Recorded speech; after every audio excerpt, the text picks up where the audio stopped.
para sa crush, para sa magulang, para sa boss, para hindi ka na mahirapan, i-shout out mo na yan! Shout out sa umaga! Shout out sa umaga with DJ Baby Toby! Number 1! 6.7 Energy FM! Same. Pero iba dito sa 106.7 Energy FM Pangga.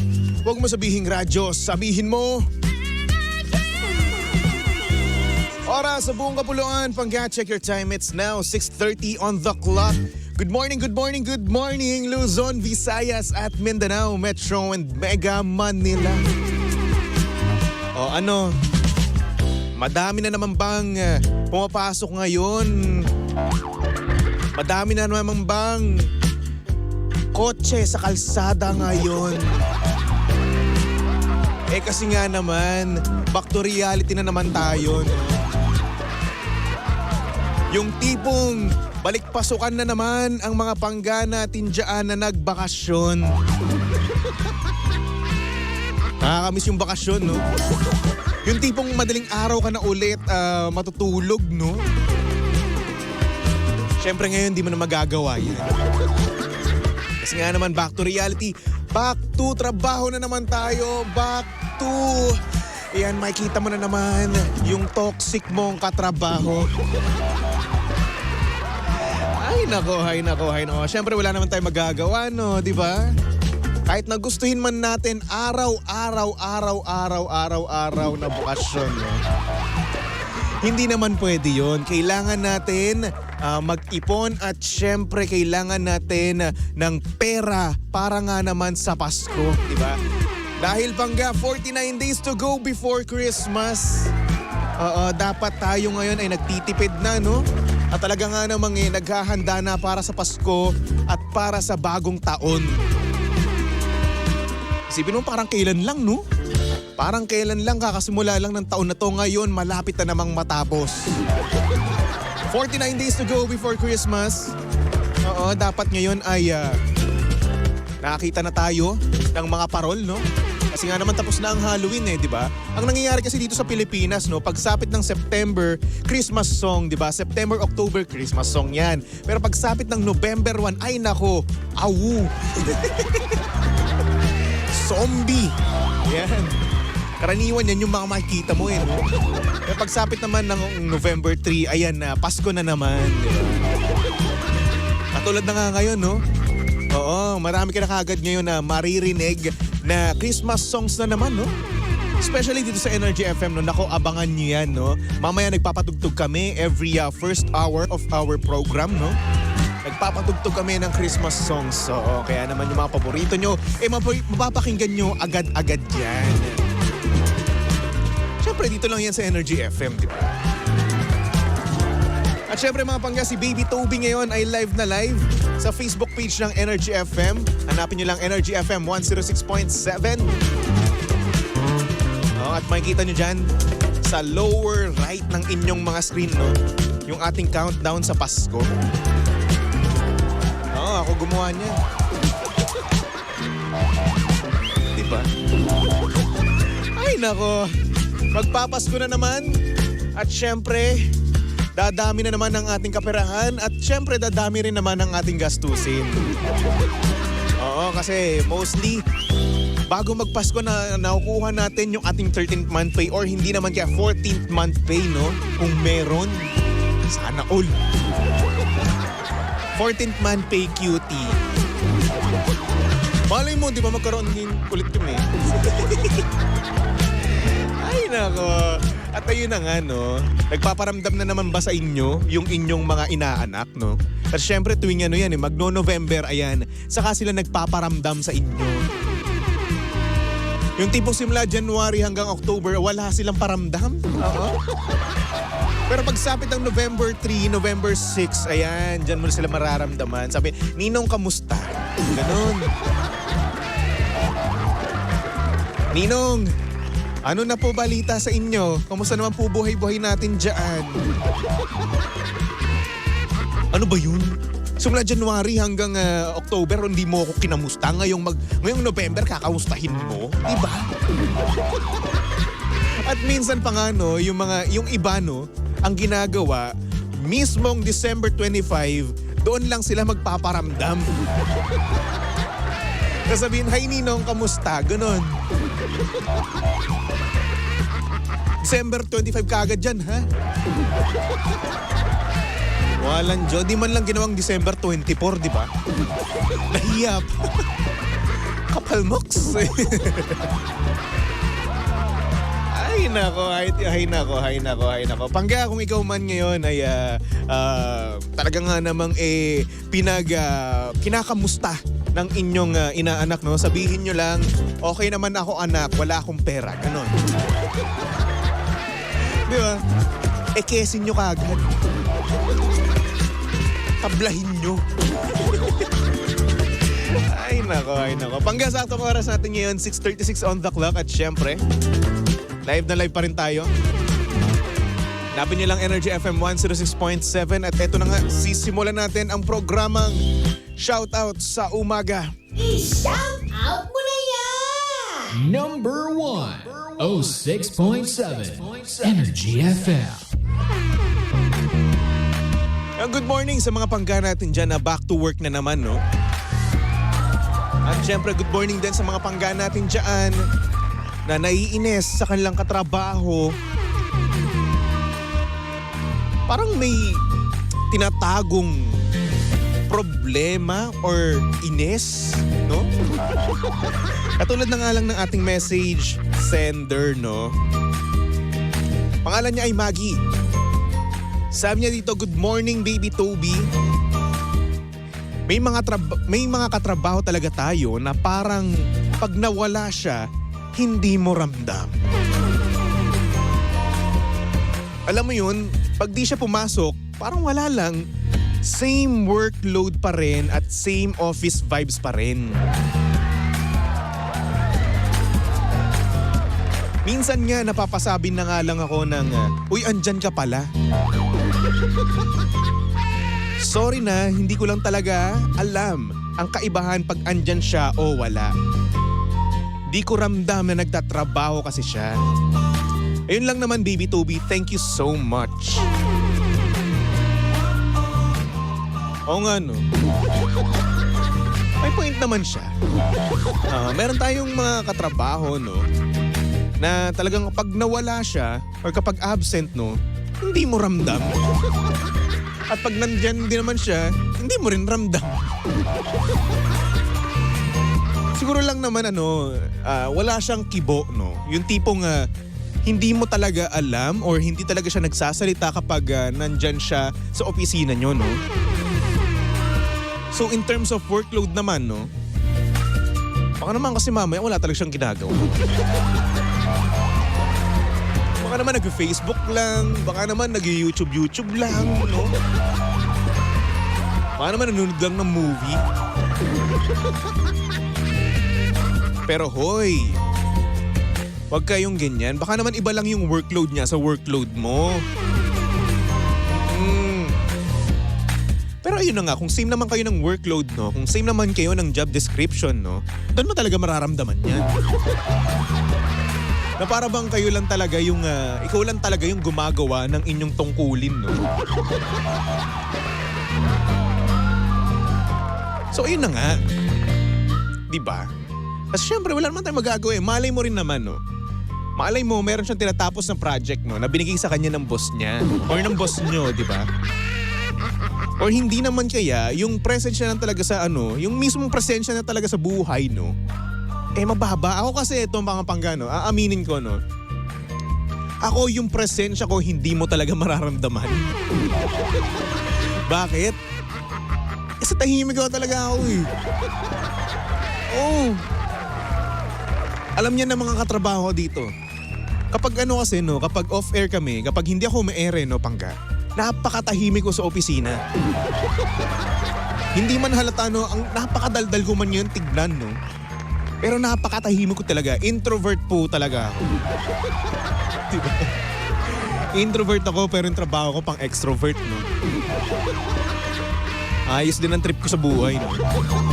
Pero yun na, totoo yun, no?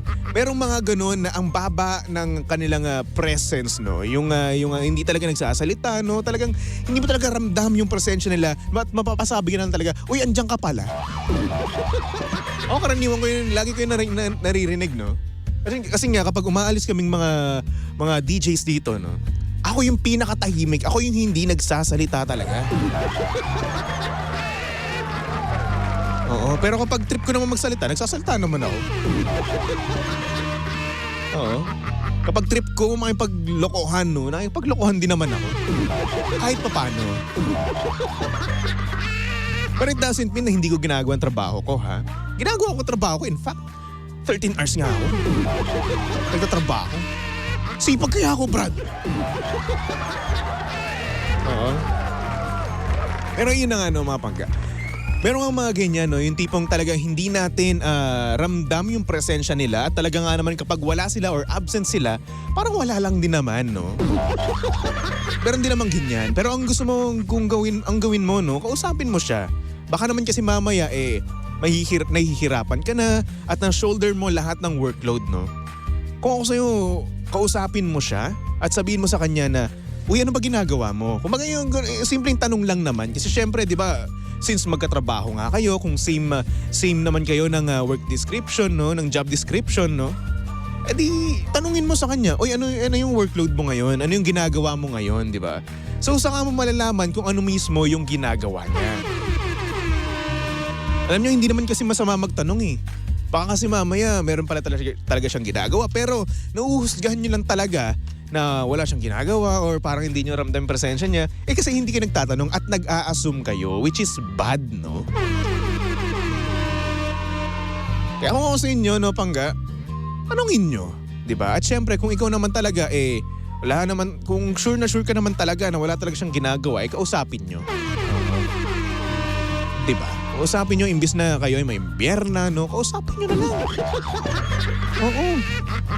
Sabihin mo, tanong mo sa kanya, ano ba job description mo dito? Ba't ka lang nanonood dyan ng YouTube?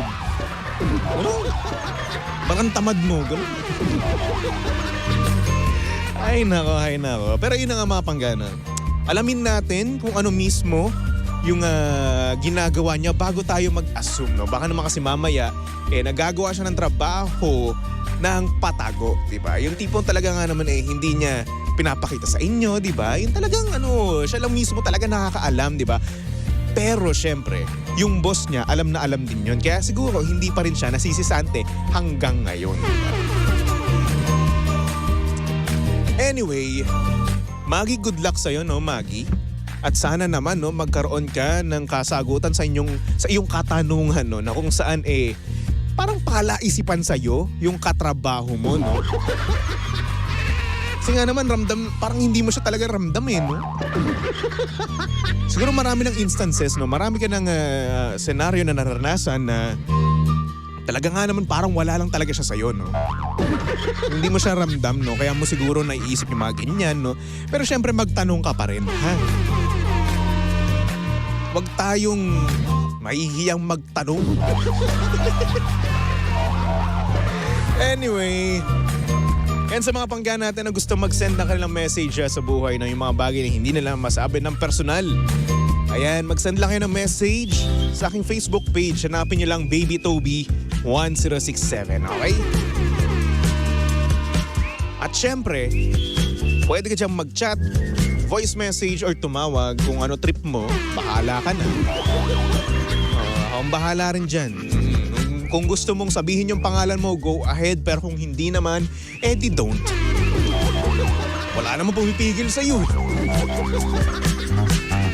Ay nako. Uy, mag-iingat kayo ha. O, sa mga bagong pasok dyan. Sa mga bagong balik sa Pilipinas at syempre, bagong balik sa Maynila. No? Mag-iingat kayo sa inyong biyahe. At syempre, keep calm. Huwag kayong ma-provoke. No? Kasi nga naman, napakahaba ng traffic ngayon. For sure, di ba? Back to work Monday kasi tayo ngayon, no, pangga?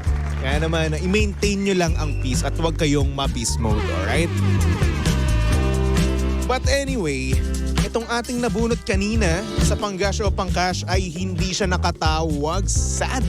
Oo, no? Sadly, hindi siya nakatawag. So sayang naman ang 500 pesos mo, di ba? Pero hindi pa huli ang lahat. Dahil pwede pa natin siyang tawagan at manalo naman siya ng 200 pesos. Yan naman, Boss Tolits. Tawagan na natin yan. Pangkas on air promo. Once again, tinatawagan ng pansin si Margie Agana. Margie Agana ng San Juan City. Margie Agana ng San Juan City. Kung nandyan ka man ngayon, sagutin mo ang aming tawag para naman manalo ka ng 200 pesos. Once again, Margie Agana, tinatawagan ka ng pansin dahil para maklaim mo ang 200 pesos mo, kailangan mong sagutin ng aming tawag. Diba? Sayang naman yung 200 pesos. Ngayon, kapag yung 200 pesos na yan, ayan, may ring. Nasayang, akin na lang yan. Bubulsay ko na yan. Diba? Sayang din yung 200 din yun. Pangdagdag po yun sa aking pang-lunch. Diba? O hindi, joke lang ha. Pakasumbong niyo kay Papa Jackson eh. Hindi ko po binubulsa yun. Hello?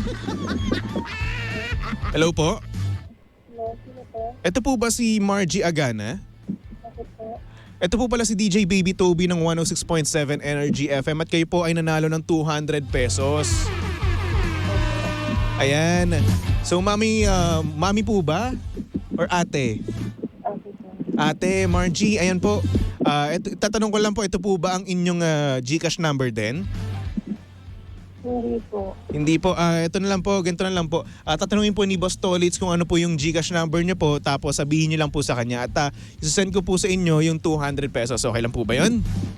Okay. Ayan. Congratulations po Ate Margie, ha? Wait lang po. Ayan, sige. Ano po yun? Ano po?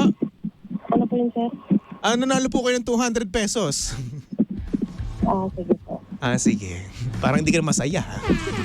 Paano po yung panalo ko? Ano pa? Sorry po. Paano po ito nakuha? Ito, tatanungin po ni Boss Tolits ang GCash number niyo po. Tapos, ayan, isasend ko po doon yung 200 pesos. Pwede po ba siyang ibang Gcash? Pwede po yun. Basta kakilala nyo, tapos kami nang bahala mag-send nun, okay? Ito na lang po. Ito na lang po. Sorry, ano po yun? Sa Gcash na lang po, sir, na to. Yung bibigay ko po yung number. Ibigay niyo po kay Boss Tolits, wag po dito sa ere. Naka-on air po tayo ngayon sa radyo, ha? Talaga po. Baka mamaya ang daming mag-text sa'yo, di ba? So, parang pinpublic size mo naman yung number mo. So, yan, naka-on air po tayo. Baka may gusto kong batiin.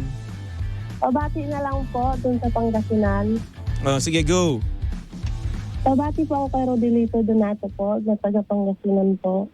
Ayan, jowa mo yun? Ingat siya palagi. Ay! Jowa mo? Kasi pamilya ko po doon po Pamilya. sa ano po? Pamilya niyo po siya? Asawa ko po. Asawa, yun. Sana all. Ang sweet naman. Sige, mag-I love you naman sa kanya. I love you po. Ay! At saka sa pamilya ko po sa Masbate po. Yan. Once again, Margie Agana, congratulations, no? At nanalo ka ng 200 pesos. Abangan nyo lang yan, ha? Isend ko na yan, ora mismo, okay? Pero wag nyo muna ibababa, ha? Wag nyo muna ibababa. Kakausapin pa kayo ng Boss Tolits. Okay po ba yun? Okay po. Okay, maraming salamat at congratulations, Margie Agana. So, yun na nga. Nung una parang hindi siya masaya eh. Isipin mo, opo, ano po yun? Hindi niya ata naintindihan, pinaulit niya pa sa akin. Bagong gising siguro. Anyway, pangga magbalik tugtugan muna tayo for our next song. Here's a song from Phil Collins. Against All Odds, only here at your number 106.7 Energy FM Pangga. Huwag mo sabihin radyo, sabihin mo. Energy!